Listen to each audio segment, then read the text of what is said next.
رجعنا لكل أحباب رايكم شباب، ومعنا الأخبار الرياضية. أول خبر رياضي عندنا: الاتحاد المصري لكرة القدم يقرر إلغاء مسابقة الدوري الممتاز في هذا الموسم بعد الخلافات. طبعا الكل سمع عنها وشافها في التلفزيون.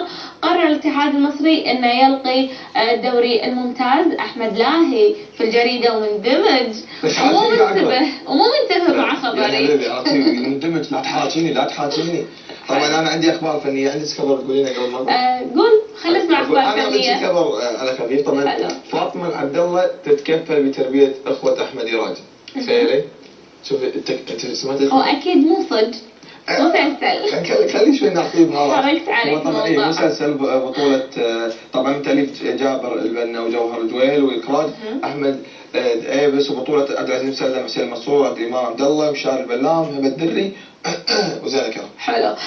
اما الخبر الرياضي الثاني اللي عندي في الحادثه الاولى من نوعها: الامير نواف الفيصل رئيس رعايه الشباب في المملكه العربيه السعوديه يجري اضخم حوار جماهيري عبر التويتر. شلون؟ في سابقه جديده كونها تجمع حوار ما بين المسؤولين والقياديين الرياضيين وايضا الجمهور من خلال استقبال الاسئله في التويتر، ويتم الاجابه عليها دفعه واحده عبر لقاء يبث عبر اليوتيوب. حلو ان القياديين المسؤولين يستخدمون وسائل الانترنت عشان يتواصلون بشكل فعال مع الجمهور، خاصه الجمهور الرياضي. ليش كذي خبر عنك كذي؟ سمعوا هذا صيت فاطمه ابو محمد تقتل طفل بس طلع لا. طبعا عندنا عبد العزيز لويس، طبعا فنان متميز، وجه له رساله ما مسج يعني تحيه على البرنامج رايكم شباب. انت يقول لك متفائل بمره احب واتور. طبعا ترى عبد العزيز ما شاء الله متميز، قاعد نلاحظ الشباب يعني والمغنيين السنه اللي قاعد ينزلونها متميزين. وايضا عندنا يوسف العماني استعد الالبوم جديد بالوان خليجيه وعربيه. حلو. كانت هذه الأخبار من جريدة الرأي، أخبار متنوعة رياضية فنية. نخلي السياسية بعدين بيني وبينك، لأن حلو أن الواحد يستمتع في صفحات الجريدة من الأخبار الفنية المميزة اللي دائما يعني فنانين العرب والخليج يحكونا في آخر أعمالهم. يعني قاعد لاحظ أحمد في الفترة الأخيرة أن المسلسلات الخليجية قاعد تنشر مو بس في موسم رمضان. يعني الفترة اللي طافت كنا نشوف ان الاعمال المميزه بس برمضان، لكن بالفتره هذه قاعد نلاحظ نشاط خليجي من حيث الدراما.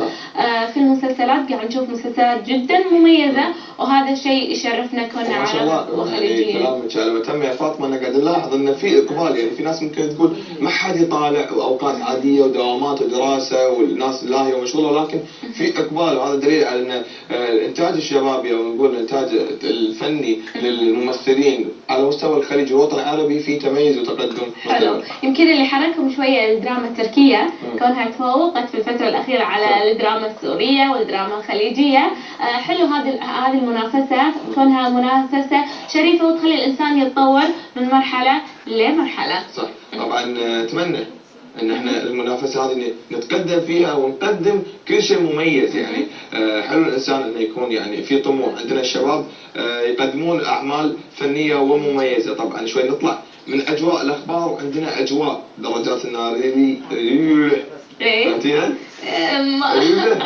سريع يعني سريع. طبعا هذه اللغه ما رايكم شباب؟ يعني درجات ناريه سريعه. عندنا اشياء حلوه والهامر والحركات هذه خلك بها تغيير ونشوف